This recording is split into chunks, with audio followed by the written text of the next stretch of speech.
So hello what's up guys. तो आज ठंडा हो गया थोड़ा ज़्यादा, मतलब हल्का हल्का ठंडा हो रहा है, मतलब सर्दियाँ अब आ रही हैं। ऑफ कोर्स जनवरी इनटेक में जो आएंगे उनको तो बहुत ठंड लगेगी, लेकिन अभी से ही ठंडी होनी चालू हो गई है तो थोड़ा धीरे धीरे काम भी कम होना चालू हो जाएगा। जैसे जो लोग बेचारे साइकिल पे उबर ईट्स वगैरह करते हैं उनका भी काम कम हो जाएगा। तो अब बात करते हैं टॉपिक की। जो मेरा टॉपिक है आज का वीडियो का, तो टॉपिक कुछ नहीं है, मैं अपना एक्सपीरियंस बताने जा रहा हूँ इमिग्रेशन का। तो जब मैं आया था 4-5 दिन हुए हैं, ज़्यादा दिन नहीं हुए हैं। तो इमिग्रेशन पे क्या पूछते हैं जो लोग बिल्कुल बिगनर हैं, मैं बिल्कुल बिगनर था, मैंने कुछ नहीं देखा, मतलब सब पहली बार एक्सपीरियंस किया।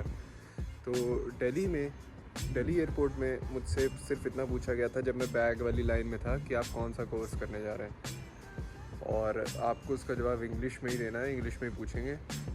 बट मैं दिल्ली वालों का ये कहूँगा कि वहाँ पे इतना टफ नहीं होता है, क्योंकि वहाँ पे जब मैं बैगेज रख रहा था, मतलब वेट स्केल पे रख रहा था बैगेज, तो वहाँ पे मेरे फ्रेंड जो मुझसे पहले आगे लाइन में खड़ा था वो मेरा फ्रेंड बन गया था।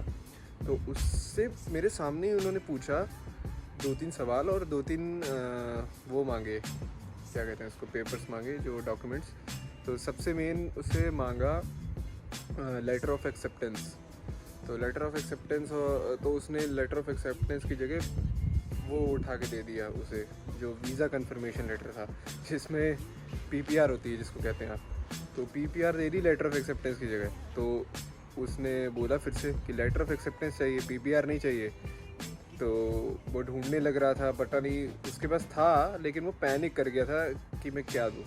तो दिल्ली वाले वो उनको पता होता है कि लोग क्या करने जा रहे हैं, तो वो सीधे ऐसे बोल लेते हैं, वो अरे चल छोड़ यार तू मौज कर, ऐसे बोला। मैं आपको बता रहा हूँ, मेरे सामने वाला, और मुझसे उन्होंने कुछ पूछा ही नहीं, पेपर्स मांगे नहीं, तो जिसके साथ मांगा मैं उसका बता रहा हूँ। तो ऐसा भी हो जाता है कि ये नहीं होता है कि पर्टिकुलरली एक ग्रुप से पूछे जाते हैं, किसी से पूछे जाते हैं, किसी से नहीं पूछे जाते हैं, कि लक पर भी बेस्ड है। और कनाडा में इमिग्रेशन, गाइस मैं अपनी किस्मत बहुत अच्छी समझ रहा हूँ। एक ऑफिसर आता है वहाँ पे, एक ऑफिसर आती है, लड़की है वो आती है बीच में, थोड़ी देर के लिए आती है, 10-15 मिनट, सबको खड़को के चली जाती है, मतलब सबकी हवा टाइट कर जाती है। तो हम लोग वहाँ पे बहुत सारी फ़्लाइट्स आई थी, आपको पता है सितंबर इनटेक बहुत बड़ा इनटेक होता है, तो बहुत सारी फ़्लाइट्स आई थी, और उसमें से अलग अलग ग्रुप से अलग अलग क्वेश्चंस पूछे गए। तो वो तो मुझे नहीं पता उन बाकी ग्रुप वालों से क्या पूछेगा, बट अब मुझे अपने ग्रुप का पता है।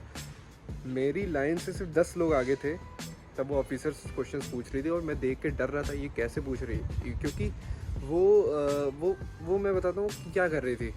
क्वेश्चंस तो आपको पता होंगे, ऑफ कोर्स आपको कॉलेज का नाम पता हो, आपको सिटी पता हो, और आप क्या करने जा रहे हो, क्यों करने जा रहे हो, बस दैट्स इट, है ना। इससे ज़्यादा आपको अपने कोर्स के बारे में थोड़ा बहुत पता हो।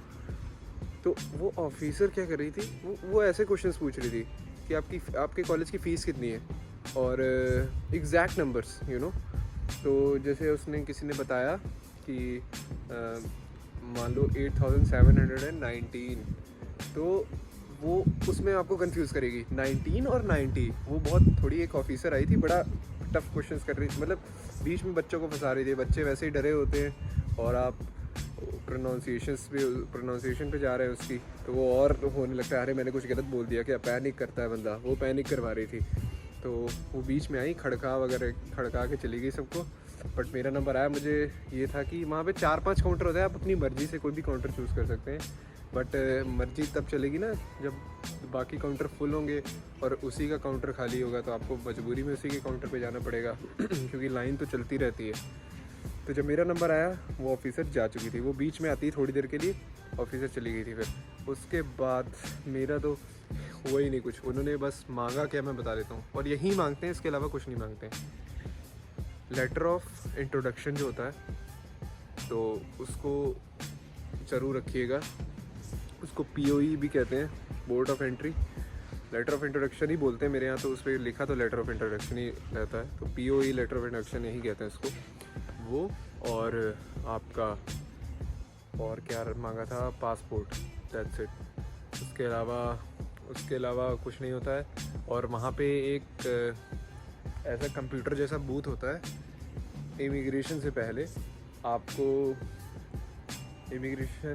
पहले वहाँ पे अपनी डिटेल्स भरनी होती हैं। कुछ नहीं होता है, पासपोर्ट आप वैसे पासपोर्ट होगा, वो मशीन के ऊपर, जैसे ATM मशीन होती है उसके ऊपर रख देंगे, वो स्कैन हो जाएगा, फिर लिख के आ जाएगा कि अच्छा आपका नाम ये है। अब आपसे क्वेश्चंस पूछे जाएंगे, आप इंडिया से हैं क्या, कोई और कंट्री से हैं, और आप कितने साल के लिए आए हैं। बहुत इजी क्वेश्चंस हैं, आपको कुछ पूछना ही नहीं पड़ेगा। और वहाँ पे बताने वाले होते हैं हेल्पर्स वगैरह। उसमें से एक स्लिप निकलती है, जब आप सारे टास्क कंप्लीट कर लेते हैं स्लिप निकलती है। तो जब वो काउंटर पे जाते हैं आप लोग, जब इमिग्रेशन होती है तो आपसे क्वेश्चंस वगैरह पूछे तो पूछे, नहीं तो नहीं पूछते हैं। अगर आपसे क्वेश्चंस पूछे तो आप सिंपल उनको कॉन्फिडेंट होकर जवाब दीजिएगा। और एक अगर आपसे उन्होंने एक क्वेश्चन ये पूछ लिया कि if you are comfortable we can talk in Hindi, तो आप मना कर दीजिएगा, है ना। वो आपको टेस्ट ही करते हैं। तो अगर आपने बोल दिया हाँ हिंदी में बात करो या पंजाबी में बात करो, तो वो यही कहेंगे आप करने क्या आए हो फिर यहाँ पे, है ना। आपकी सारी स्टडी जब इंग्लिश में है तो आप करने क्या है। तो फिर वहाँ इमिग्रेशन पे बस आपको लेटर ऑफ इंट्रोडक्शन देना है, अपना पासपोर्ट दिखाना है, वो जो स्लिप मैंने बताई आप कंप्यूटर में लिख के स्लिप मिलती है वो देनी है, फिर आपको बाहर भेज देते हैं। But that's it. वहाँ पे कोई सिक्योरिटी नहीं होती, जो सिक्योरिटी वगैरह होनी होती है वो दिल्ली में हो चुकी होती है। तो मैं शॉर्ट वीडियो रख रहा हूँ।